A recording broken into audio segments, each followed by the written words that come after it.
everyone, welcome to Saucy Cat. My name's Zoe, and you just saw our favorite desserts and sandwiches on the show. Well, now it's time for my favorite noodles. Let's get into it. First up, a dinner for two with some tomato pepper pasta. First, get some water boiling for our pasta, and let's cut some veggies. Take a handful of cherry tomatoes and one red pepper and dice both into tiny pieces. I'm using a mix of colors for the tomatoes just to add some color variation into the dish. Now finely mince a couple cloves of garlic. Grab a medium pan and set it to medium-high heat with a couple tablespoons of olive oil. Add the garlic, tomatoes, and pepper and give it a good sprinkle of salt and pepper. Stir that on the heat for about 5 to 10 minutes. Any Italian pasta works for this dish, but I prefer good old angel hair. Add 2 servings of noodles to the pot and cook for the recommended time on the box. Once time is up, drain out the noodles, but not before saving about a 1/4 cup of the cooking water. Coarsely slice up some fresh basil leaves and add them and the drained noodles to the pan. Pour in that reserved water and give everything a mix and twirl and stir and all the other actions to mesh everything together. Once there's no water left in the pan and our noodles are nice and coated, let's plate this dish.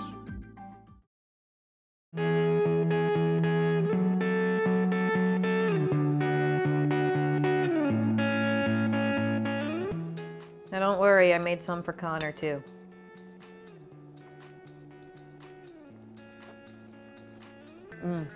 There is such a good salty sweetness from our veggies that just pair really, really well together. It's really good.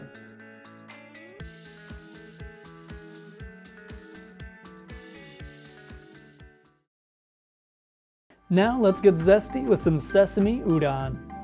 First thing we're gonna do is grab a block of extra firm tofu. Tofu is such a fun ingredient to play with, and I would recommend it to anyone. We're gonna pat that dry with a paper towel and cut that into cubes.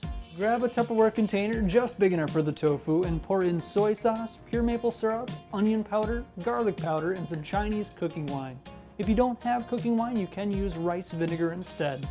Put the tofu into the container, put the lid on, give it a good shake, and marinate it for about 5 to 10 minutes. Now it's time to start prepping our broccoli. We're gonna cut this into manageable bite-sized pieces. When Zoe's doing this, she makes them huge. But I'm preparing this today, so we'll have pieces that are actually bite-sized. Now let's make our sauce by grabbing a small bowl and adding soy sauce, brown sugar, garlic, red pepper flakes, and a little bit of water. Grab a large pan, put the stove on high, and drizzle in some sesame oil.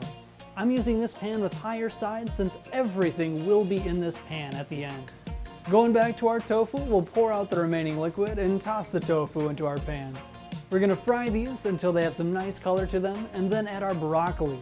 Keep frying this for about another 5 minutes. Now I actually have this fancy ready-to-serve udon, so all I have to do is microwave these bags for 90 seconds to help loosen the noodles.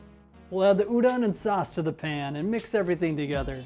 Our sauce is very liquidy right now, but it'll start to reduce and everything will get nice and sticky. It's not sesame sauce without our sesame seeds. I'm going to toast these to help bring out the flavor. We're going to put the seeds into a small pot on high and stir constantly for about a minute. You'll know they're done when you're just about able to smell them. Now mix it in with everything else. Now that everything's done, let's slice up some green onion and plate this dish.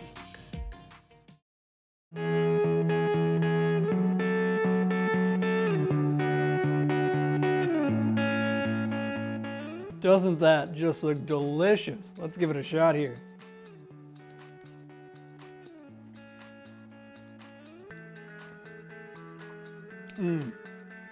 Oh yeah.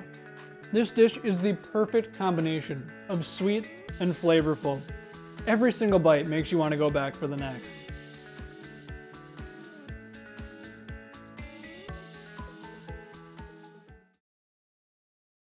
Finally, let's end with the classics with a vegan chow mein.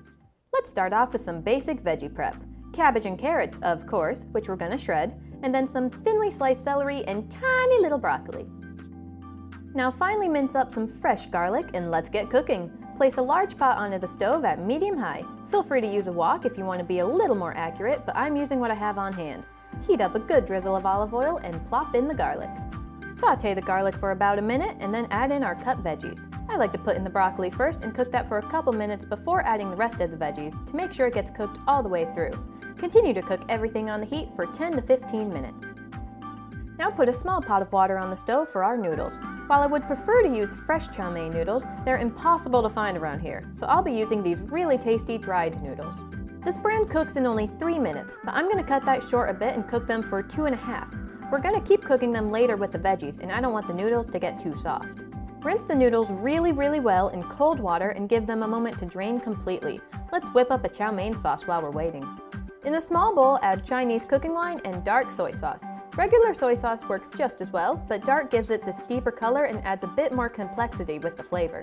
Then add a generous portion of hoisin sauce with a small drizzle of sesame oil. Finally, spice it up with some white pepper and cayenne pepper. The cayenne is optional, I just like a little bit of heat in my noodles. Give it a very good whisk until it's evenly mixed, then let's return to our pot.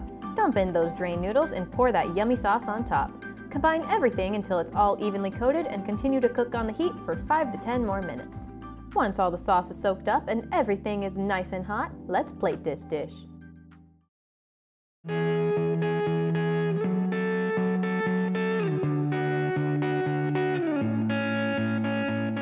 First of all, this looks amazing. That dark soy sauce just coats it so beautifully.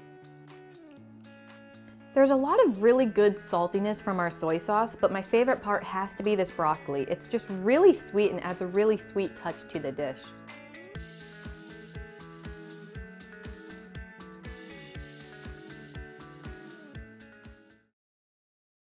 Well, that does it for today. Let me know what some of your favorite noodles are down in the comments. Like and subscribe for more. Thanks so much for watching, and I'll see you next time on Saucy Cat.